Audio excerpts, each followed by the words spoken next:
Здравейте, приятели! Това е седмичната прогноза за периода от 18 до 24 декември 2023 година. Стигаме до бъдни вечер. На 22-23 декември Слънцето ще се срещне с ретроградният Меркурий, който се движи в знакът Стрелец в момента. Добре е да прегледате и прогнозата, посветена на ретроградният Меркурий. Той ще бъде такъв до 1 януари 2024 година, като в края на декември ще навлезе ретроградно в знака Скорпион. Интересен е транзита, така че е добре да прегледате и тази прогноза. Очаквайте някои обърквания в навечерието на празниците, най-вече дните 22-23 декември. Може да се сблъскате с задръствания, с недоразумения, с забавения в комуникациите или пък някои внезапни обаждания или внезапна среща с хора, които отдавна не сте виждали.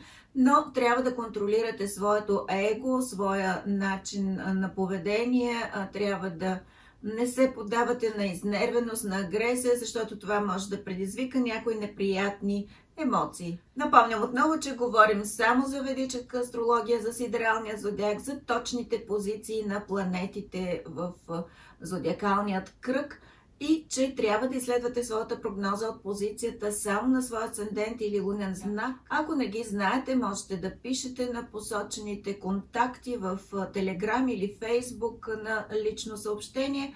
Може да изпратите дата, място и час на раждане и в разумен срок ще ви върна отговор с това, кои са вашите асцендент и лунен знак. Знакът Овен. През тази седмица трябва да бъдете подготвени, че ще трябва да довършвате някакви неща, ще имате, имам предвид в работа, може да получите някакви приходи, може да е премия, бонус в края на годината, може и някакъв подарък. В този период, който разглеждаме, трябва да бъдете внимателни за здравето, защото сте по-податливи в момента, по-слаба е общата ви енергия и сте податливи най-вече на различни грипни състояния. Не позволявайте те да се усложняват. Все пак имайте предвид, че в момента и кръвта като цяло е с по-слаба енергия, но и така много лесно се разпространяват инфекциите или много лесно се отчита спад на общата енергия.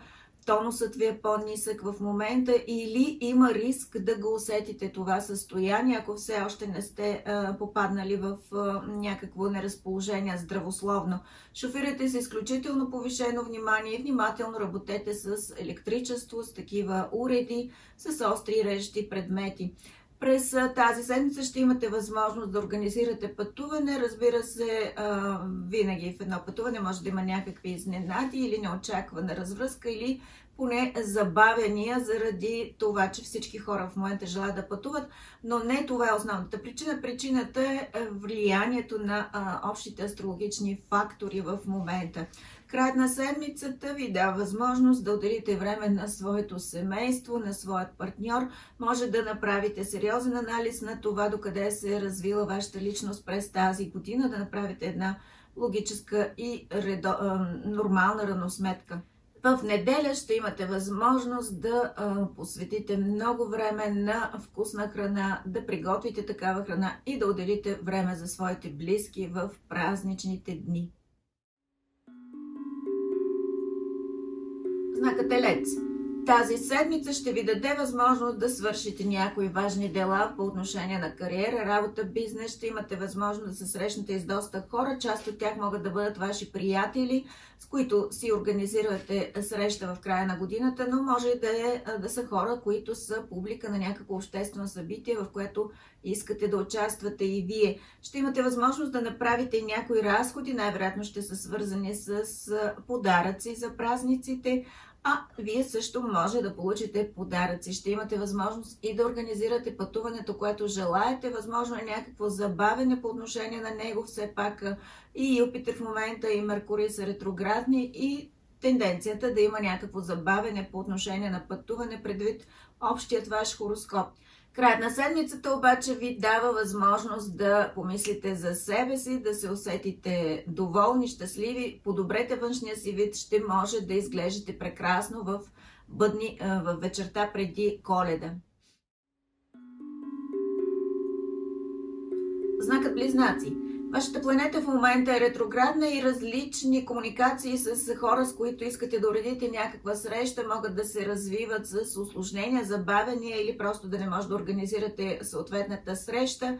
Но във всеки случай ви предстои организация на пътуване, планиране на празници. Ще имате в същия този период време и за довършване на различни неща в работата. Там вероятно в момента се развиват доста проекти или поне един по-сложен, който е изисква доста енергия от ваша страна. Ще имате възможност да се срещнете и с някои приятели, които отдавна не сте виждали, които може да се завърнали отдалече в родината в момента и вие да успеете да се видите с тях. Ако не сте в България, може да организирате такава среща с свои приятели там, където живеете. Краят на седмицата, неделя ви дава възможност за пътуване. Ако все още не сте заминали, това ще е денят, в който ще може да реализирате такова пътуване, да отидете при своите близки, където да отбележите този прекрасен празник, бъдни вечер и да посрещнете Коледа на другия ден. Ако не сте успели да купите подаръци преди това, ще имате възможност да го направите на 24 декември, но все пак трябва да бъдете по-бързи и да се съобразите с по-краткото работно време в този ден. Знакът Рак. Началото на периода може да предизвика някакви притеснения у вас, да не може да спите спокойно, трябва да помислите сериозно за правилен начин на хранене, за прочистване на храносмилателна система, изобщо на цялото тяло, за да се чувствате добре в дългосрочен период. Тази седмица ви дава възможност за активно пътуване, ще бъдете активни в тази насока, ще реализирате пътуване. За някои от вас това може да е свързано с командировка или с регулярна работа, която извършвате, свързана с повече транспорт, пътувания. За други обаче може да е просто нормалното планиране на почивните дни, на празничните дни и да се отправите някъде за празничните дни. Кариерата ви в този момент, бизнесът ще бъдат изоставени малко на заден план и дори да има някаква необходимост от довършване на доста неща в работа, няма да ви се иска да се занимавате с тях, но ако се налага, ще го направите. В края на седмицата ще имате възможност да се срещнете с различни свои приятели, да отбележите празничните дни и е възможно да получите подарък. Знакът Лъв.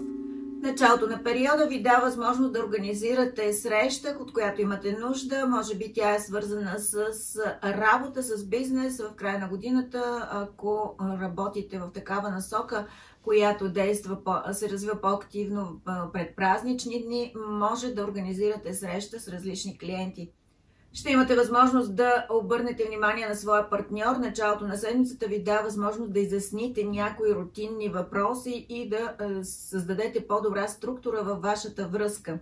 В средата на седмицата ще ви даде тенденция да усетите някакво неразположение по отношение на храносмилане, на имунна система. Бъдете внимателни, грижете се за правилен начин на хранене и бъдете будни за някакъв спад на общия тонус, на баланса на здравето ви. Може, ако не бъдете внимателни, да усетите някаква рязка промяна, някакво рязко неразположение, но всичко може да контролирате, ако бъдете внимателни. Шофирайте с повишено внимание, възможност има да възникнат някои внезапни ситуации през вторник, сряда. Това може да е свързано просто с внезапно обаждане на хора, които не сте виждали отдавна. Помислете и за решение на въпроси, свързани с инвестиции, с активи семейни, които са свързани и с наследство, с завещания. Може да ви хрумне внезапна идея как да решите даден въпрос. Ще имате възможност и да организирате пътуване за празничните дни, ще действате много активно, ще имате възможности да се срещнете с различни хора. По-добрият начин обаче да прекарате празниците и във връзка с някакво пътуване, ако отидете на място, където вече сте ходили, може да има някакви недоразумения в общуването с вашият баща, но всичко може да се реши чрез мъдростта. Знакът Дева. Началото на седмицата ще ви накара да обърнете повече внимание на различни рутинни дела. Те може да са свързани с вашия дом, може да са свързани и с работа. Ще общувате по-активно със свои колеги, а може да трябва да решите някакви въпроси с ваши роднини. Все пак предстои организацията на празничните дни. В средата на седмицата ще имате възможност да направите срещите, от които имате нужда. Те може да са свързани с ваш бизнес проект, може да са с повече клиенти. Ще може да общувате активно с тях, въпреки ретроградността на Меркурий и въпреки някои недоразумения в тази насока. В дните четвъртък, петък, събота трябва да бъдете доста внимателни по отношение на имунна система, на здраве. Може да спите по-безпокойно или въобще да не спите заради празници или поради някаква друга причина, но най-вече бъдете внимателни за здраве и за правилен начин на хранене. Краят на седмицата, неделя, ви дава възможност да организирате приятно пътуване. Може да се отправите до красиво място, до приятно място, където да прекарате празниците приятно. Знакът Везни. Началото на периода ви дава възможност да проведете по-активно общуване с вашите деца. Може да въведете някакъв ред в техният начин на живот, в техният дневен режим, но имате предвид, че комуникациите могат да се развиват по-сложно. Ще се развият и някаква тенденция за възникване на конфликти или решаване на спорове в дните вторник, сряда. Това може да са спорове с ваши колеги по отношение на това, кой кога трябва да дойде на работа и каква работа да свърши, но решение на въпросите има и то ще бъде задоволително за вас. Четвъртък, петък, събота могат да дадат тенденция за по-сложна комуникация с вашият личен партньор. Може да имате спорни въпроси или пък да намерите време да решите въпрос, който отдавна не е изясняван между вас и просто изисква изясняване. Вече края на момента за такова изясняване. Може да решите такъв въпрос. Бъдни вечер, неделя ви дава възможност за приятно преживяване. Ще се чувствате щастливи, особено ако останете будни вечерта. Ще се почувствате много приятно, ще имате възможност да празнувате празника приятно. Знакът Скорпион. Доста уверено ще имате през тази седмица, ще имате силна енергия, ще действате енергично. Вашата планета в момента преминава върху вашия асцендент и въпреки влиянието от Сатурн към нея, все пак тя има силата да ви защитава. Ще има тенденция да помислите сериозно за организация на празник или на някаква друга ситуация във вашия дом, но това ще се развива в понеделник. Не е изключена тенденцията обаче да мислите за пътуване и думът да остане малко на заден план. Някои от вас пък може в понеделник да свършат някаква работа по отношение на бизнес, кариера от дома. Следващите дни на седмицата ви дават възможност даже и за някои романтични преживявания. Може да желаете да отидете някъде на тържество, на празник. Може да помислите за някои разходи, свързани с подаръци на хора, към които имате някаква кармична връзка. Това може да са ваши роднини или близки приятели.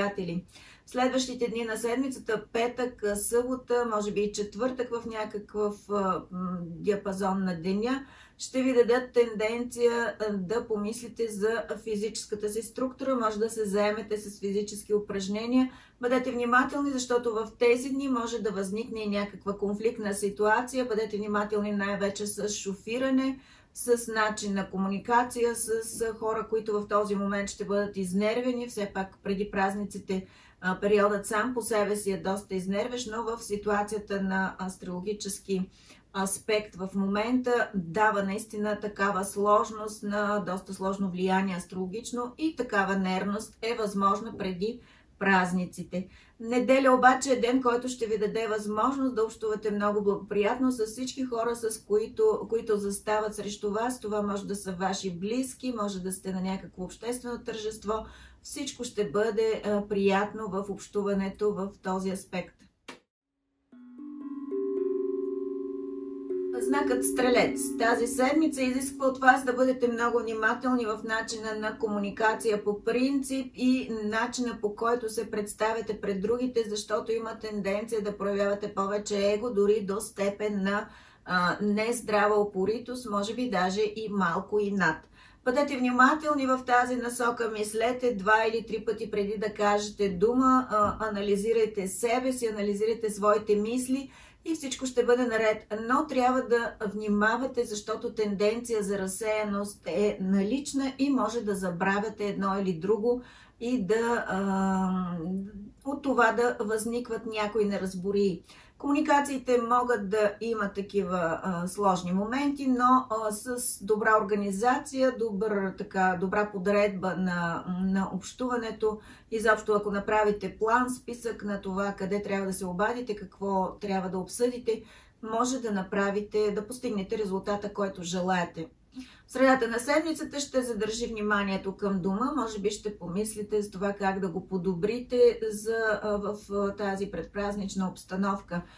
Дните четвъртък, петък, събота ще дадат някои по-сложни моменти в общуването с вашите деца. Може да има някакво разминаване в техните и вашите планове, но за голяма част от вас това е време, в което може да посрещнете своите деца, ако те в момента са далече от вас поради някаква причина, свързана с образование, с работа или изобщо с развитието на техният живот. Неделя ще ви даде възможност да се срещнете със свои роднини и дори да има някакви спорни ситуации, ще има възможност да ги решавате по благоприятен начин.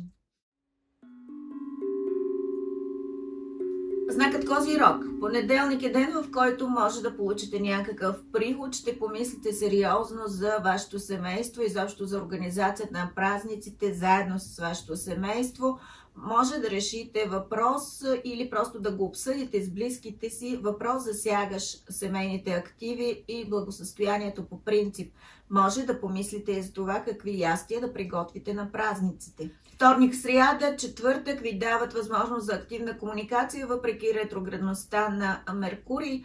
Много е възможно да осъществите някаква комуникация с хора, които са свързани по някакъв начин с чужбина и отдавна не сте ги чували, виждали, не сте говорили с тях. Следващите дни, четвъртък даже, втората част на четвъртък, петък, събота ще задържат вниманието ви към дома, ще ви задържат вкъщи, но може да не желаете да прекарвате време вкъщи, може би ще искате да излезете навън, но бъдете внимателни, защото това са дни, в които могат да възникнат някакви противоречия с различни хора, които в този момент са по-изнервени. Възможно е обаче в къщи да дойдат гости, да приемете някакви гости, които отдавна не сте виждали. Неделя е ден, в който може да получите много добра енергия от вашите деца. Все пак това е празник и е нормално да празнувате, да сте щастливи заедно със своето семейство. Ако нямате деца обаче, това е ден, в който ще бъде благоприятно да организирате някаква романтично преживяване или просто да отидете на място, където други хора се забавляват и вие да прекарате приятно този ден. Знакът Водолей. Първия ден на седмицата задържа вниманието ви към това, което може да свършите, към вашите идеи, към самите вас. Може да промените външния си вид, да се погрижите за подобрение на външния вид. Денят е благоприятен във връзка с вашият хороскоп. Следващите дни на седмицата задържат вниманието ви към дома, към семейството. Ще бъдете активни в общуването с вашите близки. Може да говорите доста дълго, да общувате доста активно с ваши близки, които са се прибрали от някъде далече, може би от чужбина, или просто да общувате дистанционно в чужбина с тях. Втората част на седмицата може да създаде някакви обърквания по отношение на комуникации, на устройства, свързани с комуникации. Може да има обаждания, които не очаквате или които имат някаква грешка и това да ви озадачава, но периодът е доста активен и такива неща са възможни. Почивният ден неделя, който е бъдни вечер, ще бъде много благоприятен за вас. Ще го прекарате вкъщи, ще имате много красива енергия, много приятни преживявания, ще подготвите всичко както трябва и ще останете доволни и щастливи. Знакът Риби. Понеделник е ден, в който може да бъдете по-активни в общуване с чужбина. Някои от вас може да стартират пътуване, но бъдете внимателни. Ще има някои тенденции за изнервене, ще ги усетите, за забавяния, може би загуба на багаж или просто объркване в транспорта. В понеделник е ден, който ви дава възможност да направите някои покупки. Това е доста благоприятно, ако бъде свързано с бъдещите празници и подаръците. Но по-добрият начин е да мислите за по-практични подаръци, отколкото за по-романтични или пък помпозни. Следващите дни на седмицата задържат вниманието ви към самите себе си. Ще бъдете доста активни, доста дейни, ще трябва да свършите много неща и ще имате тази способност. Четвъртък, петък, събота са дни, които обаче могат да създадат тенденция за възникване на някакви спорове, противоречия с вашето семейство.